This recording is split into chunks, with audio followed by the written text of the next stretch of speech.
पहले तो जो हमारा एनसीआर रीजन है, जिसमें उत्तर प्रदेश के 10 जनपद आते हैं, वहाँ पर हम लोग 100% सीएनजी द्वारा संचालित बसों का ही संचालन कर रहे हैं या इलेक्ट्रिक बसों को संचालित कर रहे हैं। जो हमारे नगरीय क्षेत्र है, सभी नगरों में जो हमारी नगर सेवा है, उसमें ज़्यादातर हमारी इलेक्ट्रिक बसें चल रही हैं। और अब जो इंटरसिटी 2 सिटियों को मिला करके हम इंटरसिटी बस चलाने जा रहे हैं और बड़ी बसें होंगी, इलेक्ट्रिक बसें, उसका भी टेंडर हो चुका है। बहुत जल्द आप सबको देखने को मिलेगा। जैसे कानपुर लखनऊ, लखनऊ अयोध्या, अयोध्या काशी, काशी प्रयाग, प्रयाग चित्रकूट, चित्रकूट झांसी या झांसी आगरा, इस तरह से, या नोएडा मेरठ, इस तरह के सभी, या अयोध्या गोरखपुर, गोरखपुर काशी, ये सेक्टर हम लोग इंटर सिटी इलेक्ट्रिक बसें हम लोग चलाने जा रहे हैं। तो क्योंकि पोल्यूशन को नियंत्रण करना, और हमारे उत्तर प्रदेश एकमात्र ऐसा स्टेट है कि हाइब्रिड गाड़ियों को भी हमने 100% रजिस्ट्रेशन, हमारे माननीय मुख्यमंत्री जी के दिशा निर्देश में हम लोगों ने निर्णय लिया है। आज कोई भी हाइब्रिड गाड़ी है, वो भी, उसको भी हम लोगों ने शामिल किया है। उनका रजिस्ट्रेशन हम लोग निःशुल्क किए हैं उनको, और उसके अतिरिक्त भी हम लोग उनको सब्सिडी दे रहे हैं, बढ़ावा देने के लिए कि लोग इलेक्ट्रिक गाड़ियों का ज़्यादा प्रयोग करें, तो पोल्यूशन जो है नियंत्रित रहेगा। कुंभ होने वाला है जी। कुंभ में हम लोगों ने निर्णय किए हैं कि जो भी कुंभ में हमारी बाहर से जो सड़कें हैं, जो लखनऊ मार्ग है या काशी मार्ग है, कानपुर का है, मिर्ज़ापुर से है, तो उस मार्ग पर हम लोग बाहर ही बसों को खड़ी कर देंगे और कुंभ क्षेत्र में हम लोग केवल जो है इलेक्ट्रिक और सीएनजी बसों को ही ले जाएंगे, क्योंकि पूरे देश और दुनिया से लोग आते हैं, उनको प्रदूषण मुक्त जो है क्षेत्र मिले, इसके लिए हम लोग काम कर रहे हैं।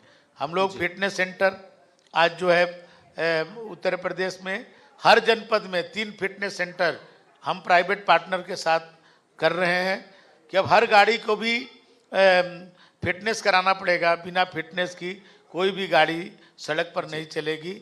और इसके लिए हम लोगों ने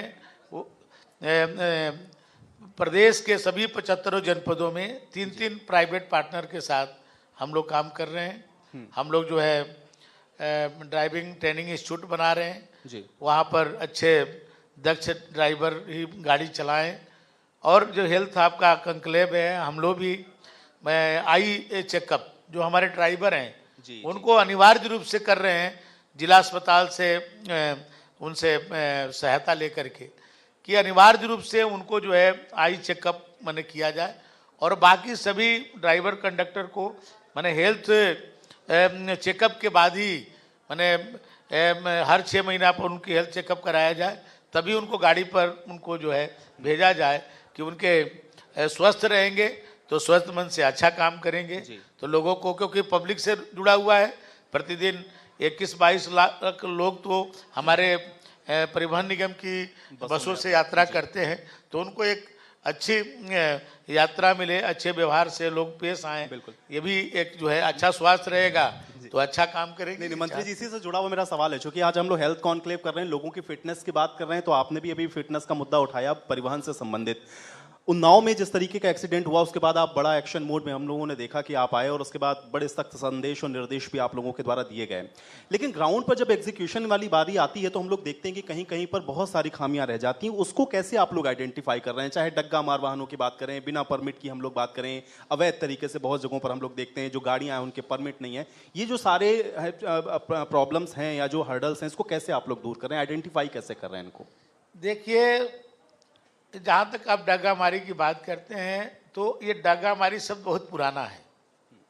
अब ये इस समय ये प्रयोग करने वाला शब्द नहीं है, क्योंकि देखिए सब ऑनलाइन सिस्टम है। अब ऑनलाइन सब चीज़ें हो रही हैं। कोई नेशनल परमिट ले रखा है, उसकी इंश्योरेंस है, वो टैक्स हमको देता है, ये सब चीज़ उसका सही है, फिर भी मैं उसको डाका मार कहते हैं। तो ये डाका मार नहीं कहना चाहिए, वो हमारे शर्तों का उल्लंघन करते हैं।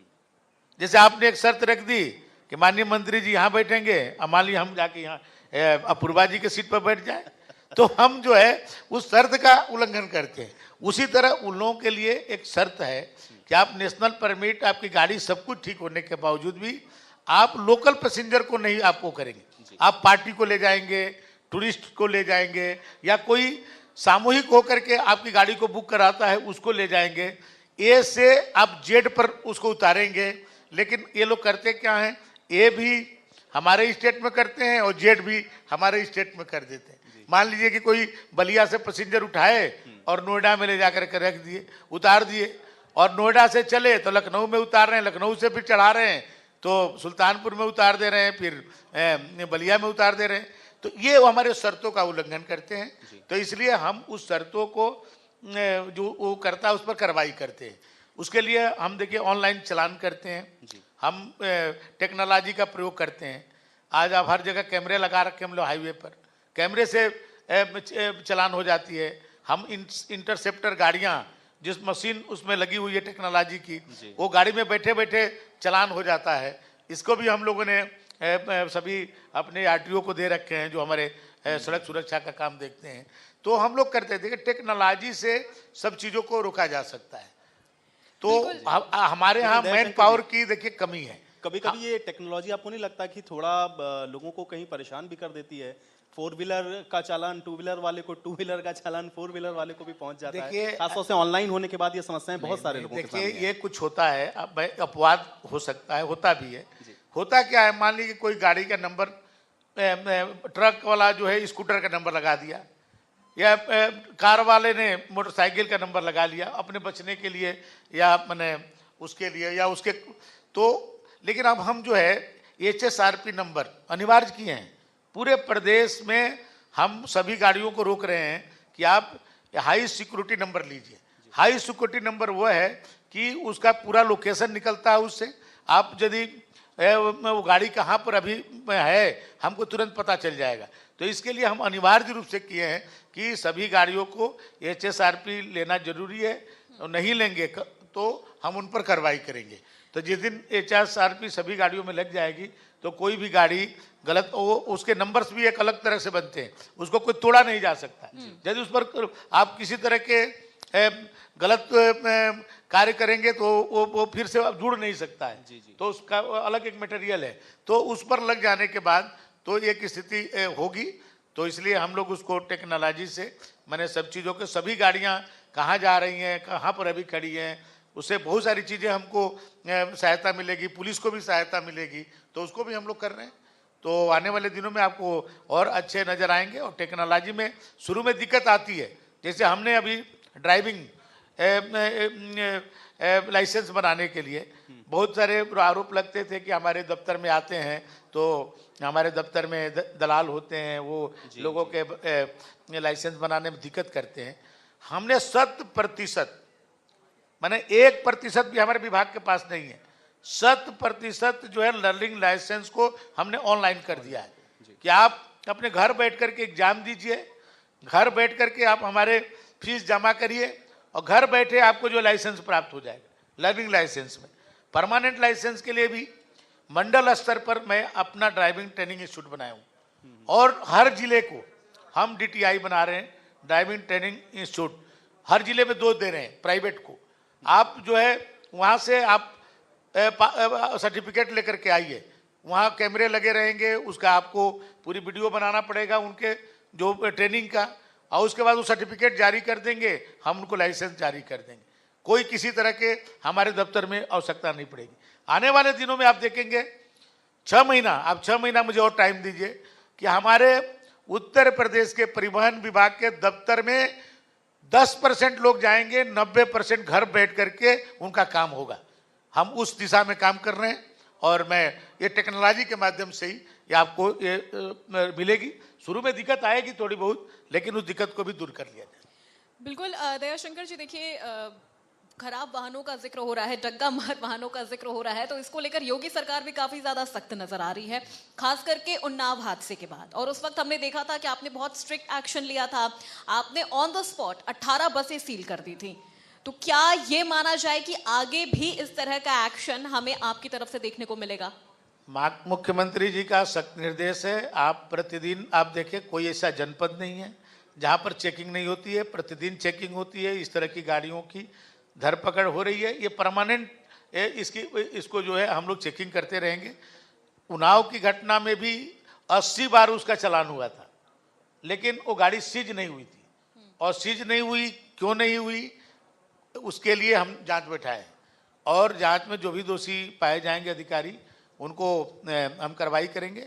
एक जो है हमारे जो पीटीओ होते हैं, यात्री कर अधिकारी, उसमें निलंबित हो चुके हैं और जो ऊपर के अधिकारी हैं उनकी भी जांच हो रही है। यदि उसमें उनकी संलिप्तता पाई जाएगी तो उन पर भी कार्रवाई की जाएगी। मंत्री जी, एक चीज़ और जानना चाह रहा हूँ, चूंकि आपका जो महकमा है वो सीधे जो लोग हैं उनके साथ बिल्कुल कनेक्टेड है, क्योंकि ज़्यादातर लोग परिवहन निगम की बसों का इस्तेमाल यहाँ से वहाँ आने जाने के लिए करते हैं। भविष्य की योजनाएं परिवहन विभाग की क्या हैं और उसको किस तरीके से ग्राउंड पर आप लोग एग्जीक्यूट कर रहे हैं, या कुछ चीज़ें ऐसी जो बड़ी इनोवेटिव होने वाली हैं जिसका इंतजार जनता कर रही है, कैसे इसको आप लोग और आगे बढ़ा पा रहे हैं? भविष्य की योजनाएं क्या है परिवहन? देखिए, उत्तर प्रदेश बड़ा प्रदेश है। मैं केवल सरकारी बसों के माध्यम से यहाँ के लोगों के आवागमन हम सुगम नहीं कर सकते। यहाँ 1.5 लाख गाड़ियों की आवश्यकता है। हम सरकारी सेवाएं बढ़ा रहे हैं। हमने अभी जब से मैं मंत्री बना हूँ 3600 नई बसें हमने खरीदी है। कुंभ आने वाला है। माननीय मुख्यमंत्री जी से हम लोगों ने अनुरोध किया है कि 7000 और नई बसें हमारे फ्लीट में आए। उसको भी कोशिश कर रहे हैं हम लोग, आ जाएगी। इलेक्ट्रिक बसें भी आ रही हैं। लेकिन जो हमारे प्राइवेट बसें हैं, जो प्राइवेट पार्टनर हैं, उनकी भी सही बसें चलें, इसके लिए हम लोग प्रयासरत हैं। हमने 1600 नई रूट अभी फार्म किया है कि उत्तर प्रदेश का कोई गांव न बचे, हर गांव से हमारी बसें चलें। और हमारी जो सरकारी बस तो उस समय है जहां पर हम घाटे में भी चलाते हैं, लेकिन मान लीजिए कि किसी व्यक्ति को आवागमन की आवश्यकता है जिस गांव से, वहां कोई बस नहीं चलाता है। प्राइवेट तो जहां उसको प्रॉफिट मिलेगा वहीं चलाएगा। लेकिन हमारी ये भी दायित्व है कि उत्तर प्रदेश के हर व्यक्ति को आवागमन के साधन हो। तो हमारी जो सरकारी बसें हैं, हमारी परिवहन निगम की बसें हैं, हम वहां भी चलाते हैं जहां रोड फैक्टर कम है। हम यदि 100 रुपया कमाते हैं और 200 रुपया वहां खर्चा है, तब भी हम वो बसों को चलाते हैं। आपने देखा होगा कोरोना काल में जब हमारे नोएडा में के बॉर्डर पर केजरीवाल साहब ने हमारे लाखों उत्तर प्रदेश वासियों को, चाहे हमारे बिहार और जो गुवाहाटी के लोग थे जो इस रास्ते से जाते थे, उनको उन्होंने बॉर्डर पर कर दिया। 12,000 हमारी परिवहन निगम की बसें जाकर के उन लोगों को वहां से लेकर के उनके गंतव्य स्थान तक पहुंचाई।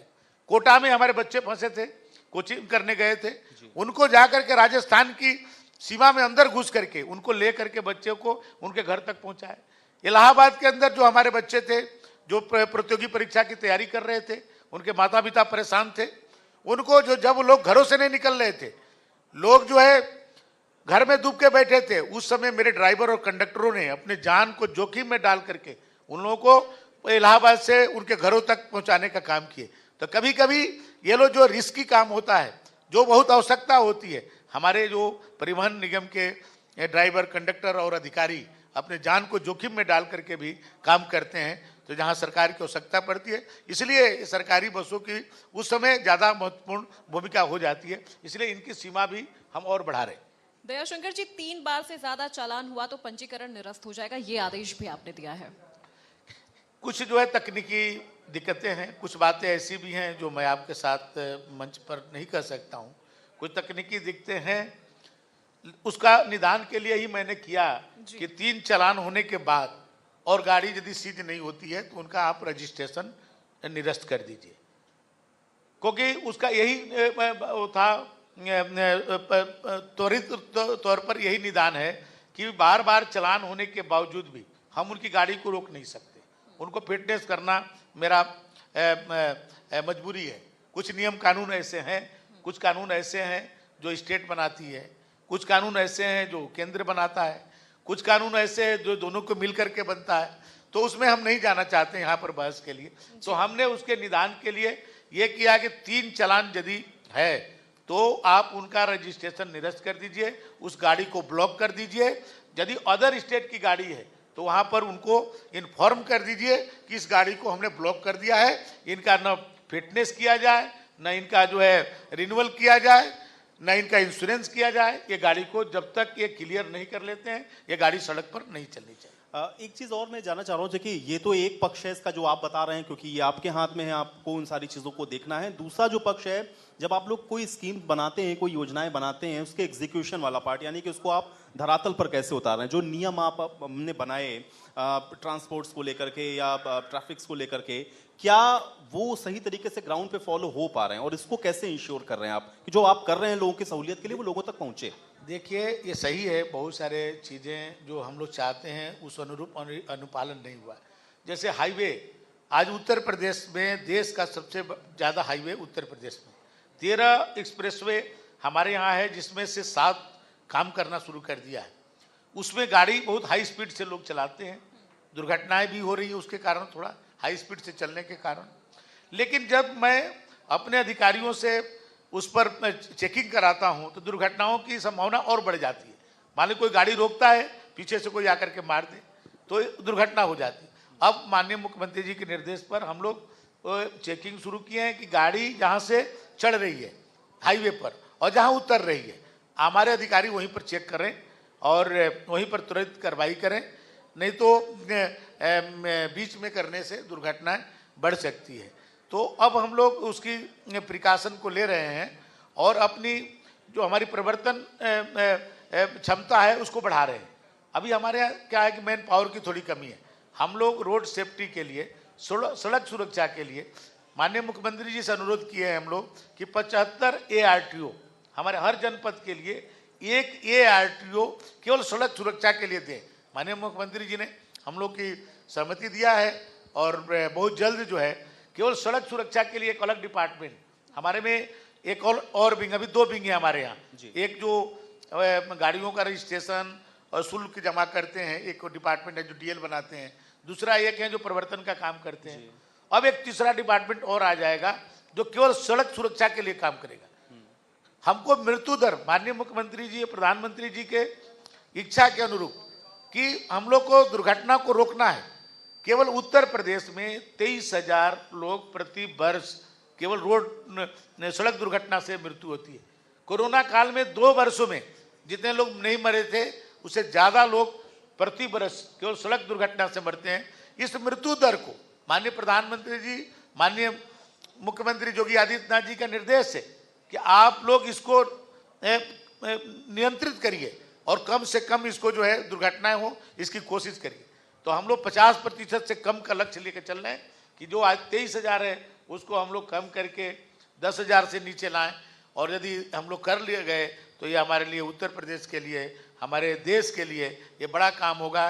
क्योंकि सबसे ज़्यादा जो हमारे नौनिहाल हैं, बच्चे हैं जो 18 से 35 वर्ष के हैं, वो ज़्यादा इसमें उनका कैजुअलिटी हो रही है। क्योंकि जो हमारे देश के धरोहर हैं और ऐसे लोग ऐसे समय में जो उनको अभी देश के लिए कुछ करना है, दुर्घटना में उनकी मृत्यु होती है, जिसको रोकने के लिए हम लोग प्रयास कर रहे हैं। स्कूलों में हम लोग जो है सड़क सुरक्षा क्लब बना रहे हैं। अब तक 1200 विद्यालयों में उत्तर प्रदेश के हम लोगों ने बना लिया है। कोर्स में हम लोग सड़क सुरक्षा के नियमों को लागू करना के लिए हम लोग, माननीय मुख्यमंत्री जी ने निर्देश दिया है, उसको करने जा रहे हैं। और जो NCC के लड़के हैं, NSS के लड़के हैं, ऐसे जो बच्चे हैं जो समाज और देश के लिए काम करना चाहते हैं, उनको आगे ले आकर के एक जन जागरण हम लोग करना चाहते हैं कि सड़क सुरक्षा के लिए हम सब एक कदम चलेंगे तो ये सड़क सुरक्षा को हम लोग सफल हो पाएंगे। केवल सरकार के उस पर, सरकार के एक सीमित संसाधन है, उस संसाधन से केवल हम इसको नहीं रोक सकते हैं। जब समाज के लोग भी साथ में जुड़ेंगे तो इसको जरूर रोकेंगे। और लोग मदद कर रहे हैं आज, चाहे वो विद्यालय के लोग हों, चाहे स्वयंसेवी संगठन हो, चाहे समाज के प्रतिष्ठित व्यक्ति भी इसमें आगे आ रहे हैं और उसमें मदद उनका लिया जा रहा है और एक जन आंदोलन के रूप में इसको बनाया जाए। एक प्रश्न और मेरा है, चूंकि आज हम लोगों ने देखा केंद्रीय बजट पेश हुआ, अब कुछ दिन के बाद अब उत्तर प्रदेश सरकार का भी बजट आने वाला है। परिवहन विभाग को इस बार क्या मिल सकता है इस बजट से, और दूसरा यह है कि भविष्य की योजनाएं परिवहन विभाग की क्या है प्रदेश की सेवा के लिए? देखिए, आज का बजट के लिए मैं निर्मला सीतारमण जी को बधाई देता हूं, माननीय प्रधानमंत्री जी को, जिन्होंने आम आदमी का बजट बनाया है। इसमें जो मध्यम वर्गीय लोग हैं उनको बहुत राहत मिली है। जो प्रतिदिन की प्रयोग करने वाली वस्तुएं हैं, चाहे मोबाइल है, चार्जर है, या ये छोटी छोटी चीज़ें जो हम लोग रोज यूज करते हैं, उस पर इन्होंने कमी लाने का कोशिश किया है, तो बहुत बड़ा राहत लोगों को मिलेगा। सोना चांदी पर इन्होंने कम किया। हम लोग मिडिल क्लास के लोग, आप जानते हैं, या चाहे गरीब व्यक्ति हो चाहे मध्यम वर्गीय हो, अपनी बेटी की शादी के लिए किस तरह से बरसों की तपस्या करके वो कुछ बचा करके रखता है कि अपनी बेटी को एक गहना दे दें, चाहे सोने का हो चांदी का हो, उसको इन्होंने सस्ता किया है। तो करोड़ों हमारी माताएं बहनों के लिए ये वरदान के रूप में काम करेगा। ये ऐसा बजट है जिसमें किसानों, मजदूरों, महिलाओं, नौजवानों सबके लिए कुछ न कुछ है। और ये बजट केवल एक बरस के लिए बजट नहीं है, ये हमारे विकसित भारत को कैसे मजबूत किया जाए। जब देश आज़ादी के अपना 100वां वर्ष मनाए, उस समय भारत कैसा हो, उसके लिए नींव पड़ने वाला ये बजट है। इसके लिए मोदी जी को और निर्मला सीतारमण जी को बधाई। हम लोग परिवहन विभाग में पहली बार हमारे माननीय मुख्यमंत्री योगी आदित्यनाथ जी ने जो भी आवश्यकता महसूस हुई हमारे परिवहन विभाग को, लीक से अलग हट करके उन्होंने अपने बजट में व्यवस्था किया। पहले हमारे परिवहन निगम के लिए बसों को खरीदने के लिए कभी सरकारी अनुदान नहीं मिलता था, क्योंकि हमारे एक बोर्ड है, स्वशासी संस्था है, खुदे कमाना रहता है, खुदे खर्च करना रहता है। लेकिन माननीय मुख्यमंत्री जी के प्रयास से, उनके सहयोग से हम लोगों ने 2000 नई बसें खरीदी।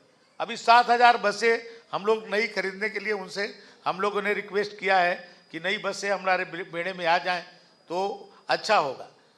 ये पहली बार हो रहा है। पहले हमको डिपो बनाने के लिए केवल 20 करोड़ रुपया का बजट होता था जी, उसको 200 करोड़ रुपया किया। तो जो जो हम लोग आवश्यकता महसूस करते हैं, आज उत्तर प्रदेश में ये 11 बस अड्डे हवाई अड्डा की तरफ बना रहे हैं, बनना शुरू हो गया। ये 11 बस अड्डे हवाई अड्डा की तरफ, अब 12 बस अड्डे हमारे अभी प्रोसेस में, टेंडर हो चुका है। बहुत जल्द वो भी प्राइवेट पार्टनर के साथ उसको हम बनाने जा रहे हैं। उसके बाद 40 बस अड्डे हम ऐसे बनाने जा रहे हैं कि पीपीपी मॉडल पे, कि प्रत्येक जनपद में एक ऐसा बस अड्डा हो जो हवाई अड्डा की तरफ हो, उसके अच्छे लाउंज हो, अच्छे शौचालय हो, वहाँ मॉल हो, वहाँ पर होटल हो। जिस तरह से आप दिल्ली के हवाई अड्डा पर जाते हैं, लखनऊ के हवाई अड्डा पर आपको सब सुविधा एक ही जगह मिले। महिलाओं के लिए बैठने की अलग व्यवस्था हो, जब आपको रुकने की चाहिए तो आप वहाँ रुक भी सकते हो, आपको मार्केटिंग करना है तो वहाँ मार्केटिंग कर सकते हो। इस तरह के हर जनपद में एक बस अड्डा होगा। और अब तक हम 11 हमारा कार्य शुरू हो चुका है, 12 का टेंडर इसी महीने तो उसका निर्गत हो जाएगा, टेंडर हो चुका है। जल्द उसको जो है प्राइवेट आदमी को हम लोग एग्रीमेंट कर लेंगे और एक भव्य मैंने सुविधा युक्त पूरे प्रदेश में हम लोग बस अड्डे बना रहे हैं, नई नई बसें खरीद रहे हैं, डबल डेकर बसें, इलेक्ट्रिक बसें, डबल डेकर। बहुत जल्द आपके शहर लखनऊ से लेके अयोध्या, गोरखपुर, प्रयाग, काशी, हर जगह आपको देखने को मिलेगा। तो हम लोग चाहते हैं कि अमूलचूल परिवर्तन हो, क्योंकि पहला इम्प्रेशन कोई घर से निकलता है। अभी हमारी सभी बसों में हमने जीपीएस लगा दिया, हमने पैनिक बटन लगा दिया। कोई भी व्यक्ति, विशेष करके हमारी माताएं बहनें, यदि हमारे बस में किसी प्रकार की अप्रिय घटना होती है तो यदि बटन दबा दें, वहाँ उनके सीट के सामने बटन लगी हुई, यदि दबा दें 12 मिनट के अंदर हमारे कोई न कोई अधिकारी और पुलिस के जो उससे हम लोग जोड़ रखे हैं, आपको तुरंत वहाँ पर अवेलेबल होगा और उस पर तुरंत त्वरित कार्रवाई की जाएगी। अब आप घर बैठे अपने मोबाइल से आप हमारे देखेंगे बसों को कि हमारी बसें अभी कहाँ पर हैं, कितने देर में पहुँच रही है, उसके हिसाब से आप जाएंगे। आपको बस में बैठे हुए आपको लगेगा कि हमको कुछ खाना है, हमारी बसें जो स्टॉपेज पर रुकेगी तो आप वहीं से अंदर आप ऑर्डर कर सकते हैं। वहाँ पर आपको पहले से आपका ऑर्डर जो है तैयार रहेगा, आप वहाँ पर अवेलेबल आपको हो जाएगा। हम हर जो ढाबे बना रहे हैं उस ढाबे पर अच्छे शौचालय, महिलाओं के लिए अलग बैठने की व्यवस्था, या हमारे जो यात्री जा रहे हैं उनको किसी तरह की असुविधा ना हो, उसका एक हम लोग पैरामीटर बनाए हैं। उसके तहत हर चलिए, जगह कुल मिलाकर के मंत्री जी बहुत सारी योजनाएं आप बता रहे हैं और ग्राउंड पर भी आप उसको उतारने का प्रयास कर रहे हैं। अच्छा प्रयास होगा तो वो जरूर सफल होगा। बिल्कुल अंतिम प्रश्न मेरा है, क्योंकि परिवहन विभाग की सेहत तो आपने हेल्थ कॉन्क्लेव में बता दी। अब महत्वपूर्ण यह है कि 10 उपचुनाव होने हैं। अभी लोकसभा का चुनाव का जो रिजल्ट आया वो आप लोगों के अपेक्षित नहीं था। कैसे इसको देखते हैं और कितना तैयार हैं अभी इन 10 उपचुनावों के लिए? क्योंकि विपक्ष ये कह रहा है कि जो लोकसभा में देखा, अब देखिएगा उसका रिफ्लेक्शन क्या दिखेगा आपको। देखिए, सही है कि हम लोग के आशा के अनुरूप जो है लोकसभा में हम लोगों को सफलता नहीं मिली, लेकिन विपक्ष को माने बिना प्रयास के और बिना उनको ज़्यादा सफलता मिल गई। मैं इसलिए कहना चाहता हूं कि विपक्ष के पास तो प्रत्याशी नहीं मिल रहे थे, एक एक जगह दर्जनों बार प्रत्याशी उनको बदलना पड़ा, न उनका कोई प्रचार था, न कोई पब्लिक में हमारी सरकार के खिलाफ कोई माहौल था। वो तो इन लोगों ने सफल हो गया, इन लोगों ने संविधान बनाया और पीडीए सफल हो गया। इन लोगों ने संविधान का डर दिखाया। इन्होंने कहा कि आरक्षण खत्म कर देंगे, 400 पार कर गए तो संविधान बदल देंगे, आरक्षण खत्म कर देंगे। ये दुष्प्रचार ये जो इन्होंने किया उसमें सफल हो गए। इस दुष्प्रचार का हम क्योंकि हम जान नहीं पाए। देखिए, सपा और बसपा 2019 में दोनों मिलकर चुनाव लड़े थे। जो सपा और बसपा को उत्तर प्रदेश में पूर्व और पश्चिम बोलते हैं, दोनों एक नहीं हो सकता कभी पूर्व और पश्चिम। वो बोलते हैं कि सपा और बसपा दोनों के आइडियोलॉजी में, दोनों के कार्यकर्ताओं में इतनी दूरियां हैं कि कभी एक नहीं हो सकते।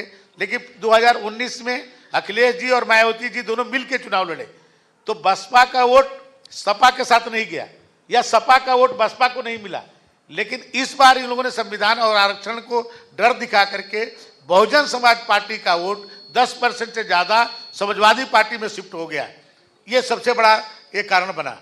हमारे वोट में कोई बहुत ज्यादा अंतर नहीं आया, लेकिन इनके जो बसपा का वोट था वो सपा और कांग्रेस में ट्रांसफर हो गया। इसके लिए हम लोग को सफलता उतनी नहीं मिली। पीडीए तो काम कर गया ना। फिर जो अखिलेश जी कह रहे हैं हमारा पीडीए जो हमने बनाया वो काम कर गया, आप कह रहे हैं उनका कोई विजन नहीं था। देखिए, पीडीए कोई काम नहीं किया। ये कौन सा पीडीए?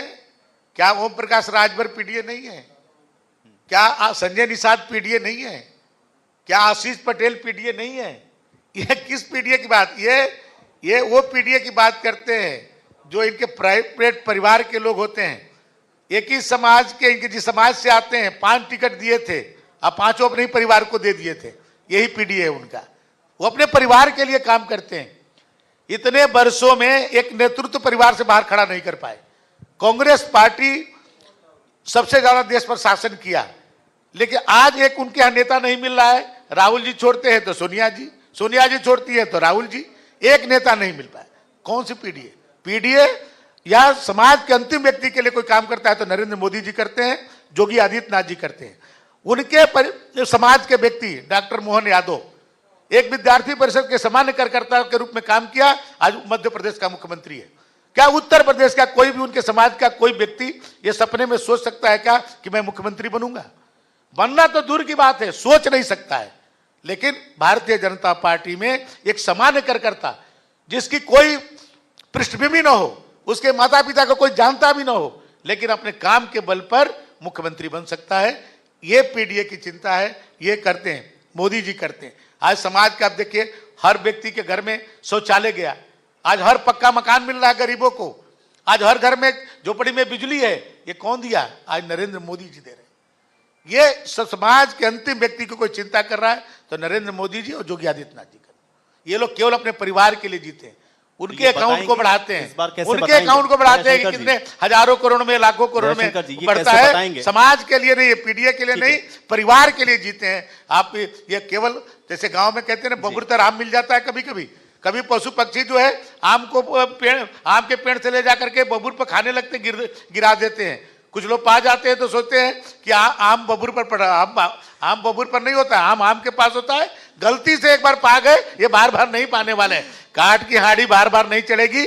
10 सीटें आने वाली है चुनाव में ना, उस चुनाव में देख लीजिएगा कि किसको जीत मिलती है। लोग इनके भ्रम दूर हो गया। ये जो लोगों को भ्रम में फैलाए थे